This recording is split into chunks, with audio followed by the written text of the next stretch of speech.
नमस्कार। रीवा 24 के ताजा तरीन अंक के साथ मैं शैलेंद्र। सबसे पहले प्रमुख खबरें। महापौर रीवा के भाजपा में शामिल होने की फिर उड़ी अफवाहें, मीडिया के माध्यम से किया खंडन। श्रद्धालुओं से भरी ट्रैक्टर ट्राली को छोटा हाथी ने मारी टक्कर, 15 से अधिक घायल, छोटा हाथी के उड़े पर खच्चे। सौरभ शर्मा केस को लेकर कांग्रेस ने प्रदेश सरकार पर साधा निशाना और शासकीय कन्या महाविद्यालय में अश्लील गानों पर नाचने को लेकर लगा आरोप। वीडियो हुआ वायरल, एनएसयूआई ने सौंपा ज्ञापन। इन खबरों सहित अन्य खबरें विस्तार से। रीवा महापौर के भाजपा में शामिल होने के कयासों को लेकर रात से ही सोशल मीडिया पर चर्चा बनी रही। देखिए रीवा 24 न्यूज की खास रिपोर्ट। रीवा महापौर अजय मिश्रा की सोशल मीडिया पर वायरल एक तस्वीर ने राजनीतिक गलियारे में हलचलें बढ़ा दी हैं।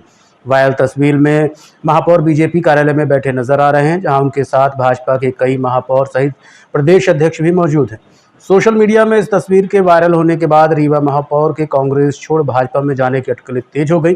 साथ ही महापौर को ट्रोल करते हुए सोशल मीडिया में पोस्ट वायरल होने लगी। सोमवार को वायरल हुए इस पोस्ट पर देर शाम तक कयासों का दौर जारी रहा। इस बीच आज मंगलवार को खुद महापौर अजय मिश्रा बाबा ने भाजपा में जाने के कयासों पर विराम लगा दिया। महापौर अजय मिश्रा बाबा ने साफ और स्पष्ट शब्दों में कहा है कि कयास लगाना लोगों का काम है। मैं कांग्रेस में हूं और कांग्रेस में ही रहूंगा। उन्होंने बताया कि all India mayor in council का सदस्य हूं। मेयर एसोसिएशन की ओर से अपने संबंधित मांगों को लेकर मध्य प्रदेश के नगरीय प्रशासन मंत्री सहित मुख्यमंत्री और भाजपा के प्रदेश अध्यक्ष से भोपाल में मुलाकात कर ज्ञापन सौंपने गया था। मामला क्या है? देखिए क्या है, कयास लगाना तो लोगों का काम है, उस पर अपन कुछ नहीं कर सकते हैं। हम कांग्रेस में हैं, कांग्रेस के ही रहेंगे, ये सभी लोग जानते हैं और मीडिया वाले भी जानते हैं, सभी लोग जानते हैं। हमारा एक एसोसिएशन है all India mayor in council का, मेयरों का 16 नगर निगम के मेयर हैं, उसमें सब लोग, हम भी लोग उसमें सदस्य हैं। अभी हमारी इसके पहले 2 महीना पहले इंदौर में बैठक हुई थी, उसमें 11 एजेंडे पास किए गए थे, जिसमें सुरक्षा व्यवस्था को लेकर, अधिकारों को लेकर, एक्ट में परिवर्तन को, संशोधन को लेकर, महापौर के अधिकारों को बढ़ाने को लेकर, मेयरिंग काउंसिल के पावर को बढ़ाने के लेकर, ये सब सारी चर्चाएं थी। फिर ये हुआ कि माननीय मंत्री जी, मुख्यमंत्री जी से समय लेकर और हम सबको मिलना है। उस समय का निर्धारण हो गया 7 तारीख को कि माननीय कैलाश विजयवर्गीय जी से और माननीय मुख्यमंत्री जी से मिलना है। उसी बीच में हमारे जो पुष्पमित्र भार्गव, हमारे अध्यक्ष हैं प्रदेश के, उन्होंने कहा कि बीडी शर्मा जी से भी मुलाकात कर लीजिए, हमारे यहाँ संगठन का बड़ा महत्व होता है। तो हम लोगों ने से बोले कि अगर आप लोगों को इतराज ना हो, तो हमने कहा किसी से, क्योंकि हमारा एसोसिएशन है, सारे लोग उसमें ज्ञापन में हस्ताक्षर किए हैं, हमने कहा कि हम लोगों को किसी से मिलने में कोई परहेज नहीं, और हम लोग चले गए एक सहजपूर्ण वातावरण में मिलने। कोई भारतीय जनता पार्टी के कार्यालय में चले गए कि पाप का काम तो कर नहीं दिया कि पाप का काम कर दिया हो। भाई बीडी शर्मा जी को अगर ज्ञापन देना है हमारे संगठन को, तो उनका कार्यालय तो भाजपा का कार्यालय में ही ना उनका ऑफिस होगा, तो वहीं दिया जाएगा, सड़क में तो देंगे नहीं। किन मुद्दों पे आपसे चर्चा की, क्या बात है? बताए तो आपको भी कि सुरक्षा को लेकर, और जो प्रोटोकॉल है, राज्य मंत्री का दर्जा मिलता था वो नहीं मिल रहा है, कमिश्नर लोगों को के अधिकारों को कुछ कम करना और एमआईसी के पावर को बढ़ाना, पार्षदों के कार्य को बढ़ाना, ये सब 11 बिंदु थे उसमें। तो ये क्या निर्धारित है कि बीजेपी कार्यालय में बैठक हुई? बैठक नहीं हुई। दिक्कत ये है कि जो पत्रकार हैं उनको भी ज्ञान नहीं, बैठक क्या होती है और ज्ञापन क्या होता है। वायरल हो रही है, वो आप वहां बैठे, बैठक नहीं है वो। अगर आप किसी के यहाँ जाएंगे तो स्वाभाविक बात है बैठ के ही चर्चा ना करेंगे। इसके बाद ज्ञापन दिया गया, तो ज्ञापन में आप देख लीजिए कौन लोग हैं। मुलाकात की कुल मिलाकर मुलाकात की और अपना कांग्रेस मीडिया प्रभारी ने सौरभ शर्मा केस में मध्य प्रदेश सरकार को जमकर घेरा है। कांग्रेस के जिला मीडिया प्रभारी रत्नेश त्रिपाठी ने सौरभ शर्मा केस को लेकर मध्य प्रदेश सरकार पर गंभीर आरोप लगाए हैं। उनका कहना है कि 60 दिनों में लोकायुक्त ने चालान पेश नहीं किया, जिससे आरोपी को जमानत का लाभ पहुंचाने का प्रयास किया जा रहा है। और क्या कहना है मीडिया प्रभारी का, जानने के लिए आपको लिए चलते हैं पत्रकार वार्ता में। इस तरह से माफियाओं के माध्यम से जो अपना पैसा है वो काला धन या ब्लैक मनी लगाती है, और बाद में ये जो माफिया हैं, जो ये पोषित माफिया मध्य प्रदेश सरकार के, मोहन यादव जी के, किस तरह से उनको बचाने के लिए मध्य प्रदेश सरकार एड़ी चोटी का जोर लगा देती है। एक छोटे से छोटे अपराधी को पुलिस 24 घंटे 48 घंटे में डायरी प्रस्तुत कर देती है, सारी कार्रवाइयां पूरी कर देती है, पर 60 दिनों तक 700 करोड़ की बेनामी संपत्ति का मालिक, और कहा जाए तो भारतीय जनता पार्टी का पोषित माफिया जो है सौरभ शर्मा, 60 दिनों तक मध्य प्रदेश की सरकार चालान प्रस्तुत नहीं कर पाती है और इसका उसको लाभ मिलता है। हालांकि वो अभी जेल में है, परंतु सरकार आने वाले दिनों में भी इसी तरह की, कहा जाए तो काम चलाओ नीति अपनाकर, इसी तरह की कालगुजारियों के कारण एक दिन सौरभ शर्मा बाहर आ जाएगा और सरकार के लगभग सभी मंत्रियों का इसमें पैसा लगा हुआ है। पहले पूर्व मंत्री ने कहा, भूपेंद्र सिंह जी ने, कि हमारी किसी तरह की नोटशीट नहीं चली, बाद में नोटशीट आपके सामने निकल के आई। ये जो सौरभ शर्मा नाम का व्यक्ति है, 2015 में ये अनुकंपा नियुक्ति में परिवहन विभाग में ज्वाइन किया था कांस्टेबल के रूप में, और इसके बाद 5 से 7 साल के अंदर आपने देखा कि 54 किलो सोना और 10 करोड़ रुपए नगद, 234 किलो चांदी, ये संपत्ति पाई गई। पूरे मध्य प्रदेश में हड़कंप मचा और कुछ दिनों के लिए व्यक्ति फरार हो गया। बाद में भारतीय जनता पार्टी के पूर्व मंत्री संदेह के घेरे में आए, कई नेताओं पर उंगलियां उठी और एक कहा जाए तो आकस्मिक रूप से व्यक्ति आता है और इसको जेल भेज दिया जाता है। इसके नाम पर अविरल इंडस्ट्रीज के नाम पर अविरल कंस्ट्रक्शन, अविरल फिशरीज, अविरल पेट्रोल पंप, अविरल कंस्ट्रक्शन इंटरप्राइजेस, इस तरह की अविरल नाम की इसकी कई सारी कंपनीज चल रही है, मध्य प्रदेश के अंदर चल रही है। और मध्य प्रदेश सरकार ने अभी तक कितनी कंपनियों में बैन लगाया है, कितनी कंपनियों की जांच की है, ये संदेह के घेरे में है। और आप मध्य प्रदेश के किसी भी महानगर में जाइए, चाहे भोपाल में जाइए, चाहे इंदौर में जाइए, चाहे ग्वालियर में जाइए और चाहे जबलपुर में जाइए, जो भी रियल एस्टेट का मुख्य रूप से कारोबार है, उसमें इस व्यक्ति का, सौरभ शर्मा का पैसा लगा हुआ है। पर सौरभ शर्मा सिर्फ एक मध्य प्रदेश सरकार की गुमनामी संपत्ति का, काली संपत्ति का एक मुखौटा है, और इस मुखौटे के पीछे पूरी मध्य प्रदेश सरकार के लगभग सभी मंत्रियों के चेहरे ढके हुए हैं। और आने वाले समय में ये सारे चेहरे एक एक करके उजागर होंगे, और आपने देखा कि कुछ चेहरे अभी भी आ चुके हैं। इसके साथ साथ इसके जो दो मुख्य रूप से सहयोगी हैं, एक तो चेतन सिंह गौड़ है और दूसरा है शरद जायसवाल। चेतन सिंह गौड़ के घर से अकेले मात्र एक उसके 52 किलो सोना और 11 करोड़ रुपए कैश निकला है। अभी तक इनके पास से 25 करोड़ रुपए की अचल संपत्तियां इनके फर्म से उजागर हुई हैं। इसके साथ साथ मैं बताना चाहूंगा कि ईडी, लोकायुक्त पुलिस और आयकर विभाग, ये तीनों कंपनियां जांच कर रही हैं, परंतु तीनों कंपनियां ये बहुत अच्छी तरह जानते हैं कि मध्य प्रदेश पुलिस जो है और ईडी हो या आयकर हो, ये मध्य प्रदेश सरकार के पपेट यानी तोते के रूप में काम कर रही हैं। हमारा सवाल ये उठता है कि जिस व्यक्ति ने मध्य प्रदेश में इतना बड़ा घोटाला किया हो, आखिर सरकार की ऐसी क्या मजबूरी है कि 60 दिनों तक आप उसके खिलाफ कोर्ट में चालान प्रस्तुत नहीं कर पाते हो। शासकीय कन्या महाविद्यालय में वायरल वीडियो को लेकर आज एनएसयूआई ने अतिरिक्त संचालक को ज्ञापन सौंपा है। एनएसयूआई के जिलाध्यक्ष पंकज उपाध्याय ने मामले को लेकर बताया कि पिछले कुछ महीनों से सोशल मीडिया में लगातार विभिन्न महाविद्यालयों में छात्र छात्राओं व प्राध्यापकों के सोशल मीडिया में वीडियो वायरल हो रहे हैं, जिसमें छात्रों के साथ शिक्षक नाचते गाते नजर आ रहे हैं। इस दौरान अश्लील गाने भी बजाए जा रहे हैं। उन्होंने बताया कि इसके पहले अखिल भारतीय विद्यार्थी परिषद के बैनर तले एक कार्यक्रम में माऊगंज में वीडियो वायरल हुआ था। उसके बाद विश्वविद्यालय में एक छात्रा का वीडियो वायरल हुआ है। हाल ही में कन्या महाविद्यालय में एक वीडियो वायरल हुआ है, जिसमें शिक्षक से लेकर प्राचार्य व छात्राएं अश्लील गाने पर डांस कर रही हैं, जिनका एनएसयूआई विरोध करता है। हालांकि एक वर्ग ऐसा भी है जो इस पर आपत्ति नहीं जता रहा है और इसे सामान्य बातें बता रहा है। क्या कहना है एनएसयूआई जिलाध्यक्ष का, खुद सुनिए। पेपर असाइनमेंट चल रहे थे, उसके बाद भी प्राचार्य मैडम ने परमिशन दी वहाँ डीजे बजाने की, जबकि कलेक्टर महोदय का भी आदेश है कि किसी भी प्रकार से, उस समय 12वीं के पेपर भी चल रहे थे, कि डीजे प्रतिबंधित है, लेकिन उसके बाद भी डीजे बजा, बेहतरीन गाना डांस हुए और किस प्रकार के फूहड़ गानों पर डांस हुआ आप सबने देखा भी हो। फिर उसके बाद एक मामला आता है आपके मऊगंज का। मऊगंज के महाविद्यालय के प्राचार्य तो यहाँ तक कह डाले उन्होंने कि कोई गलत नहीं है, ये मतलब शिक्षा के मंदिर पे अश्लील प्रकार से डांस वीडियो हो रहे हैं, इसी प्रकार से वो गलत नहीं है। फिर आपका मामला आता है विश्वविद्यालय का। विश्वविद्यालय में 15 मिनट डीजे बजा, कार्रवाई हो गई। मैं धन्यवाद देना चाहता हूँ आपके प्रभारी जी को, थाना प्रभारी जी हैं, उन्होंने तुरंत कार्रवाई की, विश्वविद्यालय में गाना सुना और उसके बाद वहाँ पे डीजे की जब्ती हुई। एडी साहब ने भी उसमें कार्रवाई की, अच्छा हुआ। उसके बाद आपका अभी वर्तमान का देखे होंगे जीडीसी का मामला बहुत तेजी से चल रहा है। तो यहाँ पे सबसे बड़ा विषय तो ये होगा कि प्रचार मैडम खुद वायरल वीडियो में आप देखे होंगे कि ठुमके लगा रही हैं और गाना चल रहा है बीड़ी इस तरह के, मतलब महाविद्यालय के अंदर अश्लील गानों का लगातार वीडियो चल रहा है और उस पर प्रचार मैडम ठुमका लगा रही हैं, सभी शिक्षक ठुमका लगा रहे हैं। हम लोग तो ये परेशान है कि किससे कार्रवाई की मांग करें जब प्रबंधक ही इस पर शामिल है। प्रबंधक को ही इस पर कोई दिक्कत नहीं है कि शिक्षा के मंदिर में अश्लील गाने कैसे बजाए दे रहे। इन्हीं सब मांगों को लेकर आज हम लोग गए थे। आपके अतिरिक्त संचालक महोदय जी हैं, उनको हमने ज्ञापन दिया है शांतिपूर्वक।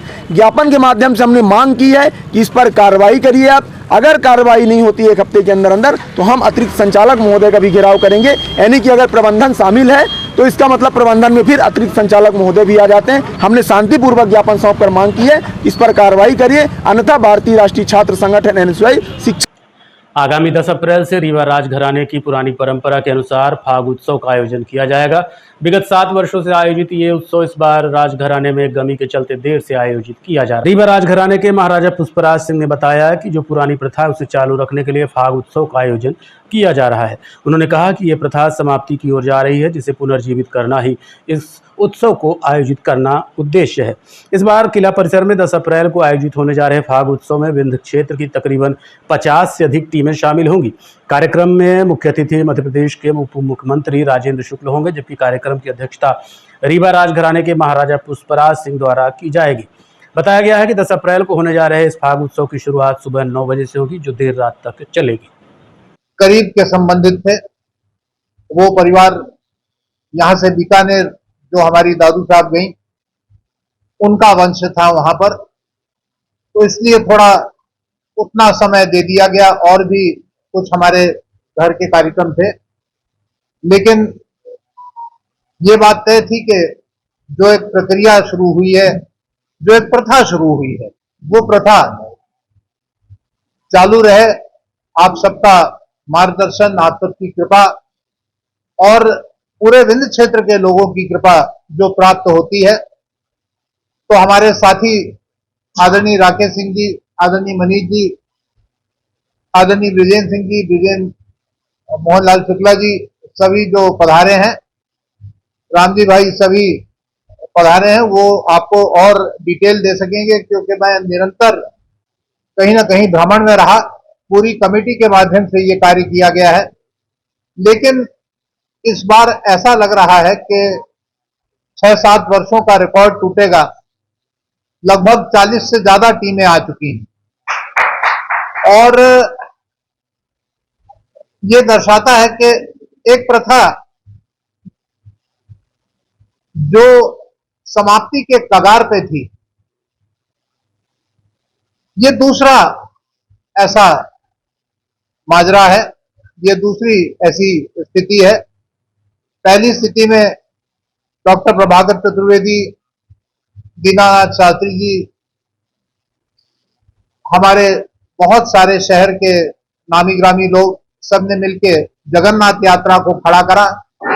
लगभग 20 साल जगन्नाथ यात्रा बहुत ही कमजोर स्थिति में रहती थी। आज जितना समय दशहरा की रैली में लगता है, उतना ही जगन्नाथ यात्रा में लगता है। लगभग 6 से 7 घंटे लग जाते हैं। और उसी प्रकार से ये दूसरा माजरा है, ये दूसरी बात है कि जहां पर हम आग, जो एक प्रकार से आज के बोल में ओल्ड इंडिया और न्यू इंडिया की बात चलती है, तो बहुत सारी ओल्ड इंडिया की चीजें न्यू इंडिया में जो आई हैं, उसमें एक आर्ट और जो प्रवेश कर रहा है वो है फाग। फाग ओल्ड इंडिया में अगर रह जाता तो शायद गुम जाता, लेकिन लगभग 6 वर्षों से फाग को आगे बढ़ाकर फिर से स्ट्रीम लाइन में जोड़ने की जो बात चली है, ये एक अनूठी बात है। मैं अपनी टीम को बधाई देता हूं, सबको बधाई देता हूं, और जो फाग गाने वाले हैं, फाग को जीवित रखने वाले लोग हैं, उनको बधाई देता हूं। तो आइए हमारी टीम से परिचय कराता हूं। राकेश सिंह जी जो अब बात करें। ये कार्यक्रम देखते रहिए Rewa 24 news city cable network. मिलते हैं छोटे से ब्रेक के बाद। विंध्य क्षेत्र का number 1 RO showroom sign marketing, जहां पर आप पाएंगे सभी कंपनियों के आरओ जैसे कि केंट, एक्वागार्ड, प्योरिड, लिफ प्योर, हेवेल्स और सभी प्रकार के आरओ 0% ब्याज में उपलब्ध। बजाज फाइनेंस की सुविधा के साथ हर कंपनी के आरओ में सर्विस बिल्कुल फ्री है। मात्र 6,999 से आरओ शुरू है। कोई भी आरओ, किसी भी कंपनी का आरओ लेने पर आपको एक डिनर सेट बिल्कुल फ्री मिलेगा। बस आपको पता याद रखें, sign marketing, hospital road, Gandhi complex, Rewa. Mobile number 9407817224। जवा लेकर देवी मंदिर विसर्जन करने जा रहे ट्रैक्टर ट्राली को छोटा हाथी ने पीछे से टक्कर मार दी, जिसमें 15 लोग घायल हुए हैं। वहीं छोटा हाथी भी बुरी तरह से क्षतिग्रस्त हुआ है। सरवका गांव से पाल बछड़ा देवी मंदिर जा रहा ट्रैक्टर ट्राली को छोटे हाथी ने पीछे से ठोकर मार दी, जिसमें घायल 15 लोगों को इलाज के लिए भर्ती कराया गया है। टक्कर इतनी जबरदस्त थी कि छोटा हाथी के पर खच्चे उड़ गए। वहीं ट्रैक्टर ट्राली पलट गई और ट्रैक्टर 2 टुकड़ों में बंट गया। स्थानीय लोगों और पुलिस के द्वारा क्रेन लगाकर छोटा हाथी में फंसे लोगों को बाहर निकाला गया। मौके पर नजारा इतना बीभत्स था कि लोगों के रोंगटे खड़े हो गए, चीख पुकार मच गई। घटना में घायलों को संजय गांधी अस्पताल पहुंचाया गया, जहां 2 की हालत गंभीर है। बताया जा रहा है कि 15 से अधिक लोग घायल हैं। सभी जवा लेकर पूजन करने मंदिर जा रहे थे कि ये दर्दनाक हादसा हो गया। घटना के संबंध में घायलों और पुलिस अधिकारी ने क्या बताया, आप सुने। कहाँ के रहने वाले आप लोग? सरबका गांव। कहाँ से कहाँ जा रहे थे, क्या कर रहे थे? गांव से जा रहे हैं तो देविल टोला और बछड़ा हाँ। परिक्रमा लेकर जा रहे थे तो पाछे से गाड़ी आई तो ठोंक दी गई। तो क्या हुआ, ट्रैक्टर पलट गया? ट्रैक्टर पलट गया। कितने लोग लगभग घायल हुए हैं? लगभग 15-16 आदमी थे, सब घायल थे। ट्रैक्टर में हाँ। जवा लेके जा रहे थे तो मंगत वंगत के मांगी थी किसी की? तो उसमें मतलब सभी परिवार के थे, सभी यहाँ आ गए हैं, कोई कैजुअलिटी तो नहीं? नहीं। छोटाली साली छोटाली छोटाली छोटाली जी। पूरा नाम क्या है? छोटाली सरवका गौटिया कॉल। ये आप लोग कहाँ से कहाँ जा रहे थे? ये सरवका से जा रहे थे बछड़ा पाल बछड़ा। जी। मंदिर कहाँ? जी जी, जावा जावा में क्या करने जा रहे थे? गए थे, मेला करने जा रहे थे मंदिर। हाँ। तो ट्रैक्टर में चढ़े थे और डग्गी वाला पाछे से मार दिया। ट्रैक्टर में कुल कितने लोग थे? कम से कम 15 से ऊपर आए रहे हैं। 15 लोग थे। ये कहाँ की घटना है? ये बारी गांव में। बछड़ा के पास? हाँ, पछड़ा के ही पार पर जाता है। इसी पार? जैसे सरवका पहुँचे, सरवका के थोड़ा आगे जाके बारी पड़ता है, वहीं थे। ठोकर मार दिया। जी। प्रदेश के बहुचर्चित फर्जी शराब बैंक घोटाले को लेकर संबंधितों के खिलाफ एफआईआर दर्ज कराई गई है। क्या है पूरा मामला, बता रहे हैं एडवोकेट बीके माला। अपराध के द्वारा मध्य प्रदेश भोपाल के द्वारा एक बड़े स्तर में, व्यापक स्तर में फर्जी बैंक गारंटी घोटाले की एफआईआर दर्ज की गई है, जो प्रदेश का एक बहुत बड़ा मामला है, जिसमें रीवा के आबकारी अधिकारी जैन जी शामिल हैं, उनके विरुद्ध भी एफआईआर दर्ज हुई है। साथ में संबंधित जो फर्में थी जो शराब कारोबारी हैं, उनके खिलाफ दर्ज हुई है। श्री नागेंद्र सिंह जो बैंक मैनेजर, उनके विरुद्ध दर्ज हुई है। वह अन्य भी लोग हैं, जिसमें आर्थिक अपराध अन्य का भी उल्लेख किया गया है। इसी प्रकार व्यापक स्तर में फर्जी बैंक गारंटी के रूप में भ्रष्टाचार किया गया था, जिसकी हमने लिखित शिकायत की थी और माननीय उच्च न्यायालय में हमने रिट पिटीशन दायर की थी, जिसमें माननीय उच्च न्यायालय ने 6 सप्ताह के अंदर जांच के निर्देश दिए थे और 6 सप्ताह के अंदर कार्रवाई करने के आदेश होने के बाद आर्थिक अपराध अन्वेषण ब्यूरो मध्य प्रदेश भोपाल ने संबंधित फर्मों के खिलाफ जो रीवा जिले की फर्जी गारंटी बनाकर लाभ अर्जित किया गया था, उसकी एफआईआर दर्ज हुई, जिसमें अनिल जैन जो जिला आबकारी अधिकारी हैं, जो कई बार फर्जी रिपोर्ट बना के दिए कि नहीं ऐसा नहीं हुआ है, गारंटी नहीं बनी। यहाँ तक कि विधानसभा में जो विधानसभा प्रश्न उठा, उसमें भी गलत जानकारी बना के भेजी गई। तो उसके बाद आर्थिक अपराध अन्वेषण ब्यूरो ने प्रथम दृष्टया ही पाया फर्जी गारंटी बनी थी। गारंटी कैसी फर्जी बनी थी, उसके विरोध में जो राशि लगनी थी, जो डीडी लगनी थी, जो बैंक ड्राफ्ट लगने थे, कुछ भी नहीं लगे थे। तो इसके पूर्व में भी कई फर्जी गारंटियां बनी हुई थी, जिसकी आर्थिक अपराध जांच कर रही है। अभी यहाँ जो यहाँ काले में और जो इस समय वो यहाँ से मंगवा पार कर जाती है, दूसरे राज्य में प्रक्रिया से प्रवाह से मंगवा ले जाया जाता है, उसमें गैर साफ पहुंचे थे, उनका ये कहना था मोबाइल ढाई नहीं। क्या मानते हैं आप कानून की जानकार? देखिए, एक वीडियो वायरल हुई थी, वीडियो में ये दिख रहा था कि एक जैन जी उस शराब को बोले कि अवैध नहीं है, और वहीं आगे जब बढ़ते हैं तो उसी शराब की, उसी गाड़ी को प्रशासनिक अधिकारी, राजस्व तहसीलदार या अन्य अधिकारियों ने पकड़ी, तो राजस्व उसी कानून के दायरे में आबकारी कहते गलत है, उसमें नहीं है, छूट है, और वही राजस्व अधिकारी पकड़ते हैं और वो जब्ती करते हैं। तो निश्चित तौर से एक विभाग का आबकारी विभाग कहता है कि ये गलत नहीं है और दूसरा राजस्व अधिकारी कहता है कि गलत है, राजस्व अधिकारी ने पकड़ा था, तो निश्चित तौर से गलत है। शराब कारोबारियों को संबंधित अधिकारी संरक्षण प्रदान कर रहे हैं, इसी प्रकार छूट देते हैं। आज दिनांक तक टेंडर होने के बाद रेड सूची छपवानी है, ये संरक्षण नहीं है। जब आपको नोटिस हो गई, एजेंसियां प्राप्त हो गई, तो तुरंत तो राशि जमा करनी चाहिए, उन्हें राशि देने के लिए मोहलत दी जा रही, उन्हें बैंक ड्राफ्ट बनाने की मोहलत दी जा रही, तो इस प्रकार उनसे इनकी सांठगांठ होती है। इन्हें उपकृत करने का एक तरीका होता है कि भाई आबकारी अधिकारी को वहां पर मौके पर क्यों जाना चाहिए। रात्रि का समय था, आबकारी अधिकारी ने बिना जांच किए, बिना परीक्षण किए, बिना तफ्तीश किए सीधे तौर पर उन्होंने कह दिया कि नहीं फर्जी नहीं है, ये गलत नहीं है, और वही राजस्व अधिकारी पकड़ रहे हैं, तो दोनों की जांच होनी चाहिए। इस स्तर की एक न्यायिक जांच होनी चाहिए, उच्च स्तरीय होनी चाहिए कि एक प्रशासनिक अधिकारी राजस्व कह रहे हैं कि हाँ ये है, मापदंड में है, उनके रेगुलेशन में है, आबकारी के रेगुलेशन में, तो दोनों अधिकारियों की न्यायिक जांच होनी चाहिए कि वास्तविकता क्या है, और इनके विरुद्ध एफआईआर दर्ज होनी चाहिए जो ये कह रहे हैं कि नहीं हुआ। अभी जैसे आप एफआईआर हुई, वो अभी भी पद पर बैठे हुए, क्या ये नियम में है कि? देखिए, इनके विरुद्ध एफआईआर हुई है, प्रशासनिक अधिकारियों को, वरिष्ठ अधिकारियों को ये देखना चाहिए कि रीवा का मामला है, रीवा से संबंधित था और यहाँ ही फर्जी गारंटी बनाई गई है, तो इन्हें पद से हटा देना चाहिए, अन्य पदस्थ कर देना चाहिए, इसलिए कि हो सकता है कार्य प्रभावित हो, रिकॉर्ड प्रभावित हो। जो जांच है, जांच अभी प्रथम एक जांच हो गई है, और भी इसमें हो सकता है व्यापक स्तर में गड़बड़ियां हो, तो आर्थिक अपराध जांच कर रही है मध्य प्रदेश, तो इनको प्रभाव डाल सकते हैं, दबाव बना सकते हैं, या कुछ रिकॉर्डों में छेड़छाड़ कर सकते हैं, तो इन्हें रीवा संबंधित इन्हें हटा दिया जाना चाहिए, अन्य कहीं पदस्थ किया जाना चाहिए ताकि जांच प्रभावित न हो सके। देखते रहिए Rewa 24 news, city cable network. मिलते हैं छोटे से ब्रेक के बाद। हड्डी जोड़ एवं रीढ़ रोग तथा स्त्री रोग एवं प्रसूति रोग का इलाज एक ही छत के नीचे।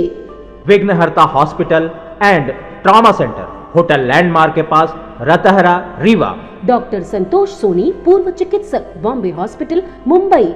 हड्डी जोड़ एवं रीढ़ रोग विशेषज्ञ, छोटे चीरे एवं दूरबीन विधि द्वारा हाथ तथा पैर की हड्डियों का ऑपरेशन।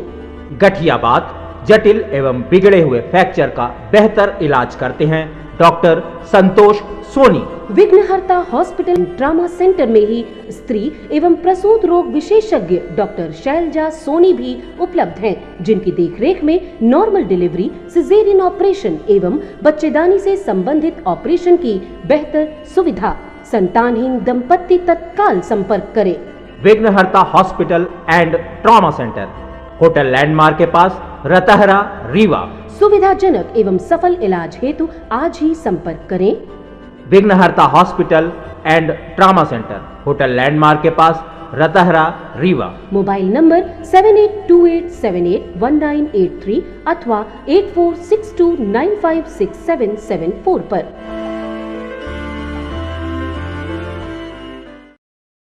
पुराने विवाद के चलते मानसिक रूप से विकलांग युवक और युवती के साथ मारपीट का मामला प्रकाश में आया है। सिविल लाइन थाना अंतर्गत घोघर में रहने वाली रेशमा खातून ने बताया कि 5 अप्रैल को दोपहर 12 बजे मेरे पति सलीम अंसारी और पुत्री अपने घर में थे, तभी पुरानी रंजिश को लेकर हलीम अंसारी हल्लू की बहू नाजनीन अंसारी मेरे पति के साथ गाली गलौज करने लगी और मना करने पर नहीं मानी। इसके बाद हल्लू के लड़के समद अंसारी और अहद अंसारी व यास्मीन भी आ गए और लात घूंसों से मारपीट की। वहीं लड़की अमरीन जब बीच बचाव करने गई तो उसके साथ भी मारपीट की, जबकि मेरी बेटी मानसिक रूप से कमज़ोर भी है, जिसकी शिकायत दर्ज कराई गई थी। सीएम हेल्पलाइन में भी शिकायत की गई थी, लेकिन अभी तक कोई भी कार्रवाई नहीं हुई। क्या कहना है पीड़ित रेशमा खातून का, आप खुद सुनिए। हमारी देवरानी यास्मीन अंसारी, उनकी बहू नाजबीन अंसारी, उनके दोनों बेटे मिल के खूब मारे हैं। इसको हमारे लड़कियों को, हमारे 2 लड़की है तो मानसिक है, एक लड़का है तो मानसिक है, उनको भी मारे हैं। गाली गलौज देने लगे, चाकू निकाल हमारे लड़का को मारे, तो हमारे लड़का यहाँ पे फूट गया, हमारे आदमी फिर पैर में लग गया, हल्का खून थोड़ा निकल गया है। ये विवाद किस चीज़ का चल रहा है? विवाद ये कोई चीज़ की नहीं थी। तो फिर मारपीट क्या कर रहे हैं? वो फालतू को किसी का एक लड़का उसका 76 हमारी लड़की के साथ किया। लड़के के साथ? जी। वो इसी के कारण आए, कह रहे हैं आप लोग को मर्डर कर देंगे। कहाँ का मामला है ये गुप्तालाज के पीछे चार मीनार मस्जिद कोतवाली में FIR दर्ज हो गई है जी। मारपीट का वीडियो भी है इसमें कुछ? हाँ ये है ना। मारपीट कौन कर रहा था उसमें? हमारी देवरानी। क्या नाम है उसका? यास्मीन अंसारी। घटना कब की है ये 5 तारीख की है 12:03। उनको दिन में पकड़ के पुलिस वाले ने। नहीं, ये दिन की बात है। अब क्या चाहती हैं आप? हम ये चाहते हैं कि हमारी मदद होनी चाहिए, कैसी मदद, किस टाइप की, क्या कि कार्रवाई? हमारे बच्चों के ऊपर कोई आँच ना आए, हम लोग के ऊपर कोई आँच ना आए। हम मजदूरी करते हैं, खाने वाला काम करते हैं। कौन ये कौन है परिवार में आपके? परिवार में हमारे घर के हैं, हमारे 2 बेटी हैं, 2 बेटे हैं। 3 बेटे तो हमारे मानसी का ही हैं, 2 बेटी 1 बेटे। श्री चिरहुलानाथ मंदिर में नवनिर्मित धर्मशाला का लोकार्पण उप मुख्यमंत्री राजेंद्र शुक्ल द्वारा किया गया। इस आयोजन के दौरान 8 दिवसीय श्रीमद् भागवत कथा और निःशुल्क मेडिकल कैंप लगाकर 30 विभूतियों को सम्मानित भी किया गया। विप्र सेवा संघ के राष्ट्रीय अध्यक्ष राजीव शुक्ला द्वारा निजी व्यय से चिरहुला मंदिर परिसर में निर्मित धर्मशाला का लोकार्पण मध्य प्रदेश के उप मुख्यमंत्री राजेंद्र शुक्ल के कर कमलों द्वारा संपन्न हुआ। विप्र सेवा संघ द्वारा किए गए कार्यों की उप मुख्यमंत्री ने खूब सराहना की। लोकार्पण के दौरान उप मुख्यमंत्री ने कहा कि अपने लिए तो सभी जीते हैं, दूसरों के लिए जीना अलग बात है। यही बात विप्र सेवा संघ को अलग बनाता है। इस अवसर पर आयोजित भव्य समारोह में अयोध्या से पधारे पूज्य गुरुदेव श्री विवेकानंद शास्त्री द्वारा संगीतमय श्रीमद् भागवत कथा का आयोजन भी संपन्न हुआ। धर्मशाला लोकार्पण के साथ ही 8 दिवसीय निःशुल्क मेडिकल कैंप का आयोजन किया गया, जिसमें लगभग 1500 लोगों ने स्वास्थ्य लाभ प्राप्त किया। कार्यक्रम के दौरान हेल्थ, एजुकेशन, पर्यावरण और समाज सेवा में उत्कृष्ट कार्य करने वाले 30 विभूतियों को सम्मानित किया गया। सम्मानित होने वाले में देश के विभिन्न हिस्सों से आए वरिष्ठ चिकित्सक, वैज्ञानिक, प्रशासनिक अधिकारी और समाज सेवी शामिल रहे। कार्यक्रम का संचालन डॉक्टर आरती तिवारी ने किया। विप्र सेवा संघ मानव सेवा का अनुपम उदाहरण। विप्र सेवा संघ भारत सरकार से नीति आयोग